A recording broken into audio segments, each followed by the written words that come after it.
काळजीवाहू मुख्यमंत्री मनाने खचल्यात, त्यांचं स्वास्थ्य बिघडलंय असं राऊतांनी म्हटलं। शिंदेंच्या चेहऱ्यावर हास्य दिसत नाही, त्यांचा चेहरा पडलाय असं राऊत म्हणाले। शिंदेंना शब्द देऊन कोणी फिरवलाय का असा सवालही राऊतांनी केलाय। तर मानसिक संतुलन कोणाचं बिघडलंय ते निकालानंतर कळालं। शिरसाट यांनी राऊतांवर पलटवार केला। या दिवसापासून माहिती समोर येते, पण तो दिवस काय, तो सूर्य काय उजाडत नाही अजून। नोव्हेंबर आता संपेल, मग डिसेंबर उजाडेल आणि मग तुम्ही 5 तारखेचा वायदा करताय, तोपर्यंत आमचे काळजीवाहू मुख्यमंत्री काय करतील याचा भरोसा नाही। माझ्या माहितीप्रमाणे ते मनानं खचलेले आहेत, ते अस्वस्थ आहेत, त्यांचं मानसिक आणि शारीरिक स्वास्थ्य बिघडलेलं आहे। याला जबाबदार कोण? त्यांना काही शब्द देऊन कोणी फिरवलाय का? असे अनेक गमतीशीर विषय सध्या चर्चेला आहेत। त्यांचा चेहरा पडलेला आहे, ते हसत नाहीत, त्यांच्या चेहऱ्यावरचं हास्य मावळलेलं आहे, त्यांच्या डोळ्यात चमक दिसत नाही।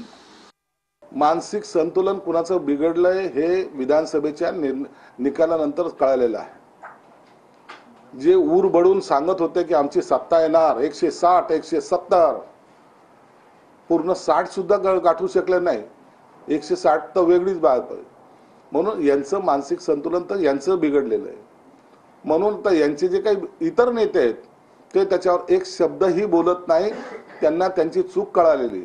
परंतु हे चारी घरचा पाहुणा, ज्याला ना त्याचा नेता कोण माहित नाही, ज्याला फक्त एक शेपूट हलवणं ज्याला म्हणतात, ते हलवत आपल्या मालकाची चाकरी करणं माहिती, तेच लोक अशी टीका करू शकतात। देवेंद्र फडणवीस जेव्हा उपमुख्यमंत्री आणि गृहमंत्री होते, तेव्हाही त्यांच्या पक्षाचे 100वर आमदार होते।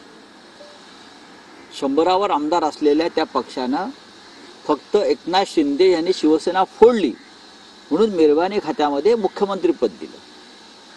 त्यांनी ते तेव्हाच घ्यायला पाहिजे होतं ना। मग मुख्यमंत्र्याकडे गृह खातं तेव्हाच त्याने घ्यायला हवं होतं, पण ते मेहरबानी म्हणून त्यांना मुख्यमंत्रीपद दिलं, कारण त्यांनी शिवसेना फोडली। आता 100वर 105 वगैरे आमदार असलेला पक्ष मुख्यमंत्रीपद सोडतो का?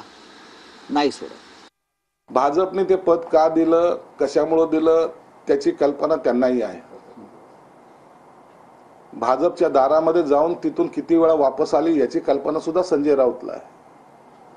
आम्ही जे मिळवलं ते आम्ही स्वकष्टाने आणि स्वतःच्या हिमतीवर मिळवलेलं आहे। एवढी ताकद ज्या नेत्यामध्ये आहे, त्या नेत्याने केलेला उठाव महाराष्ट्राने देशाने पाहिलेला आहे।